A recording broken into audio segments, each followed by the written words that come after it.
दोस्तों, एशिया का एक महत्वपूर्ण देश इंडोनेशिया, जिसके चारों तरफ बहुत सारे आइलैंड्स मौजूद हैं। अगर आप इन्हें गिनते रहे तो हो सकता है कि आपको 10 साल भी लग जाएं और हो सकता है ज्यादा वक्त लग जाए। और इस देश में 139 से भी ज्यादा वोल्केनोज हैं, जहां से ज्वालामुखी समय समय पर निकलते रहते हैं। इसलिए इंडोनेशिया देश के बारे में यह कहा जाता है कि यह देश ज्वालामुखी के ऊपर बसा हुआ है, क्योंकि अगर 139 वोल्केनोज एक साथ फूट गए तो यह देश पूरे तरीके से खत्म हो जाएगा। तो आज इस वीडियो में हम इंडोनेशिया से जुड़े कुछ ऐसे ही फैक्ट्स आपको बताने वाले हैं। बस आपसे रिक्वेस्ट है कि आप इस वीडियो के अंत तक बने रहिएगा। अगर आमतौर पर आप किसी को यह कहते हैं कि आप एकदम फूल की तरह हैं, तो यह एक तरीके का कॉम्प्लीमेंट होता है।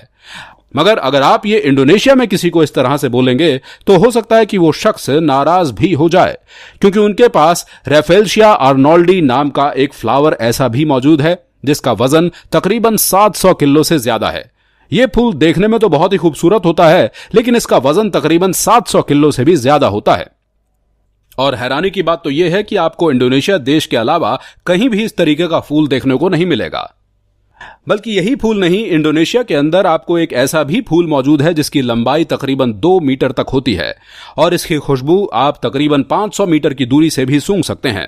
जैसा कि आप सभी जानते होंगे कि इंडोनेशिया एक मुस्लिम देश है और यहां पर नॉनवेज खाने वालों की संख्या अच्छी खासी है। और यहां पर ऐसा भी कहा जाता है कि इंडोनेशिया में नॉनवेज खाने की संख्या कम हो तो यहां के लोगों का पेट ही नहीं भरता है। अगर आपको कभी सच में इंडोनेशिया जाने का मौका मिले तो आपको वहां पर अलग अलग तरीके की फिशेस जरूर ट्राई करनी चाहिए, जो कि बहुत ही ज्यादा मशहूर भी हैं। जिसमें से एक डिश में मछली के साथ कोकोनट वाटर भी दिया जाता है और इसमें मछली के स्वाद में 4 चांद लग जाते हैं। इंडोनेशिया का पूरा नाम रिपब्लिक ऑफ इंडोनेशिया है और यहां रहने वाले लोगों की आबादी तकरीबन 27 करोड़ प्लस है। और हम आपको बता दें कि इंडोनेशिया 11,18,000 स्क्वायर किलोमीटर एरिया में फैला हुआ है और 151 लोग यहां पर स्क्वायर किलोमीटर पर रहते हैं और जनसंख्या के मामले में यह देश चौथे नंबर पर आता है।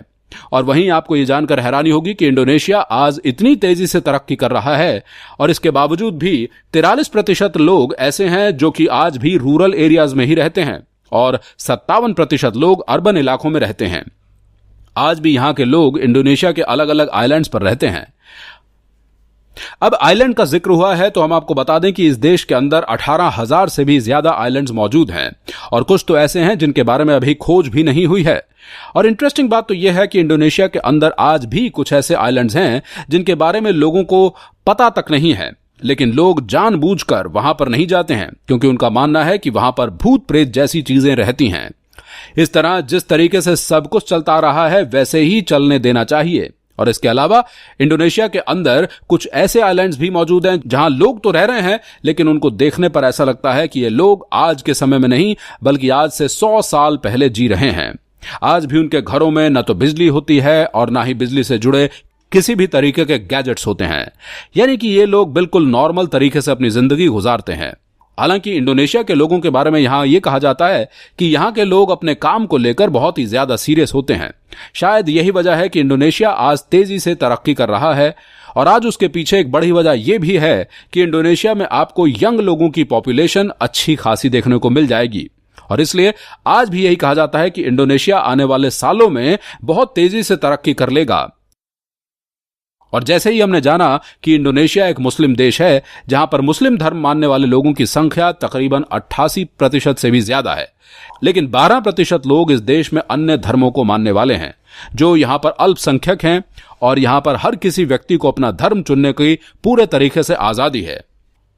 और आप यहां इससे पहले यह सोचें कि इंडोनेशिया में महिलाओं की स्थिति तो खराब होगी, तो आपको बता दें कि ऐसा बिल्कुल भी नहीं है कि महिलाओं को नौकरी से लेकर एक बड़ा मुकाम हासिल करने के लिए उनको बहुत सारे मौके दिए जाते हैं ताकि इस देश की महिलाएं भी यहां की अर्थव्यवस्था को आगे बढ़ा सकें। दोस्तों, यहां की महिलाओं को अपने तरीके से कपड़े पहनने का पूरा अधिकार है और अगर कोई महिला यहां पर अपना चेहरा ढकना चाहती है तो उसको पूरे तरीके से आजादी है। और इंडोनेशिया की महिलाओं के बारे में अक्सर यह कहा जाता है कि यहां की लड़कियां हर किसी से जल्दी मिलती जुलती नहीं हैं और सिर्फ अपने काम से काम रखती हैं। हालांकि अगर आप में से कोई इंडोनेशिया गया है तो उनका एक्सपीरियंस कैसा रहा, इसके बारे में हमें कमेंट सेक्शन में जरूर बताइएगा। और आप में से बहुत ही कम लोग इस बारे में जानते होंगे कि दुनिया का सबसे ज्यादा पुराना बौद्ध मंदिर भी इसी देश में मौजूद है, जो इंडोनेशिया के जावा शहर में स्थित है। आपको इस मंदिर में तकरीबन 500 से भी ज्यादा बौद्ध के स्टैचूज मिल जाएंगे जो देखने में बड़े ही खूबसूरत नजर आते हैं। और आज यहां पर आने वाले टूरिस्ट की अच्छी खासी भीड़ लगी रहती है। जो लोग इस जगह को देखने के लिए आते हैं, यहां की अर्थव्यवस्था में एक बहुत बड़ा योगदान समुद्र में पाई जाने वाली मछलियों का भी है। आपको जानकर हैरानी होगी कि नॉर्थ अमेरिका कंट्री में जितने भी देश आते हैं उनमें सबसे ज्यादा मछलियों का एक्सपोर्ट इसलिए किया जाता है क्योंकि आपके यहां पर तकरीबन हर दूसरा इंसान काम करता हुआ नजर आ जाएगा। और इसके पीछे एक बहुत बड़ी वजह यह भी है कि इंडोनेशिया देश के अंदर सबसे ज्यादा मछली की अलग अलग वैरायटीज पाई जाती हैं। यहां कुछ मछलियां ऐसी भी हैं जिनके बारे में आपने कभी सुना भी नहीं होगा, न कभी देखा होगा। इसलिए दुनिया भर में इंडोनेशिया देश सबसे ज्यादा मछली एक्सपोर्ट करने वाले देशों में शुमार है। हालांकि अगर आप इंडोनेशिया के अंदर कोई बेहतरीन कॉफी पीना चाहते हैं तो इसके लिए आपको तकरीबन 4000 रुपए तक खर्च करने पड़ सकते हैं, और ऐसा सिर्फ आपको एक कप के लिए ही करना होगा। और दोस्तों, इसका स्वाद यकीनन आपको काफी ज्यादा स्वादिष्ट लगेगा, और इस वजह से इस कॉफी को भी दुनिया के अलग अलग देशों में एक्सपोर्ट किया जाता है। हालांकि लोगों को यह जानकारी होगी कि साल 1962 में इंडोनेशिया के शहर जकार्ता में एशियन गेम्स का आयोजन हुआ था, और उस समय जकार्ता स्पोर्ट्स स्टेडियम में दर्शकों की संख्या 1 लाख प्लस थी, और उसके बावजूद भी इस स्टेडियम में काफी जगह बची हुई थी। इसके बाद इस बात से भी पता लगता है कि स्टेडियम को दुनिया के सबसे बड़े स्टेडियम में गिना जाता है। अगर इस जगह के शहर की बात हुई है तो यही शहर इंडोनेशिया की राजधानी भी है, और यहां पर मौजूद फैसिलिटीज की वजह से यहां की जनसंख्या इतनी ज्यादा हो गई है कि जनसंख्या के मामले में यह शहर दुनिया भर में दूसरे नंबर पर गिना जाता है। और इंडोनेशिया की लगभग 50% आबादी जकार्ता शहर में ही रहती है, क्योंकि यहां पर युवाओं को अच्छे अच्छे रोजगार के मौके मिल जाते हैं। अगर आप पॉलिटिक्स में थोड़ा बहुत इंटरेस्ट रखते हैं तो इंडोनेशिया के मशहूर लीडर सुथारो को तो आप जानते ही होंगे, और इनको दुनिया के सबसे ज्यादा भ्रष्टाचारी नेता के रूप में भी देखा जाता है। दरअसल जब ये जनाब यहां के प्रेसिडेंट थे तो इनके ऊपर 35 अरब डॉलर के करप्शन का आरोप लगाया गया था, और कहा तो यह भी जाता है कि आज भी इनके ऊपर केसेस चल रहे हैं, और आज भी ये शख्स इंडोनेशिया में पूरी आजादी के साथ घूम रहा है। और इस बात का साफ पता लगता है कि इंडोनेशिया भले ही तरक्की कर रहा है, लेकिन इस देश में भ्रष्टाचार की समस्या बहुत तेजी से बढ़ती जा रही है।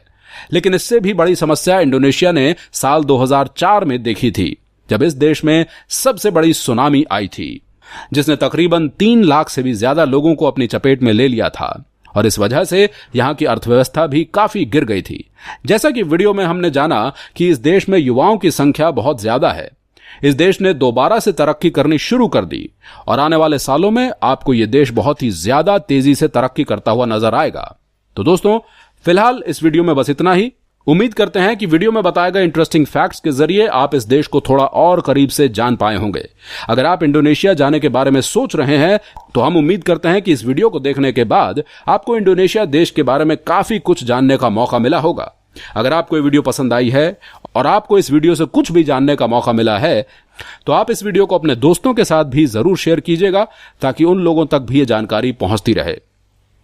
अगर आप इस वीडियो को फेसबुक पर देख रहे हैं तो आप हमारे फेसबुक पेज को भी जरूर फॉलो कर लें, ताकि जब भी आपके लिए इस तरह की इंटरेस्टिंग वीडियोस हम लाएं तो वो आप तक जरूर पहुंचे।